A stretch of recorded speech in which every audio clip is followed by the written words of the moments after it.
Hello friends, જય સ્વામિનારાયણ. જ્યારે અમે બીજે દિવસે ઉઠ્યા ત્યારે મારી અને સુભાષની બંનેની દ્રષ્ટિ આરાધ્યા પર હતી. ત્યારે હું ભગવાન પાસે જઈ દીવો કરી અને ભગવાનને પ્રાર્થના કરી કે હે મહારાજ, સૌ સારાવાના કરજો અને અમને કંઈક એવો રસ્તો બતાવો જેથી કરીને અમે આરાધ્યા માટે બેટર ડિસિઝન લઈ શકીએ. જ્યારે ડૉક્ટર પાસે ગયા ત્યારે ડૉક્ટરે જણાવ્યું કે આરાધ્યાને 90% હિયરિંગ લોસ છે, રિપોર્ટમાં બતાવે છે.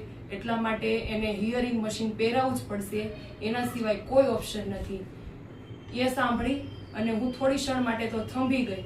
મેં મારી લાઈફમાં ક્યારેય એવડા બાળકને મશીન પહેરાવેલું જોયું જ ન હતું.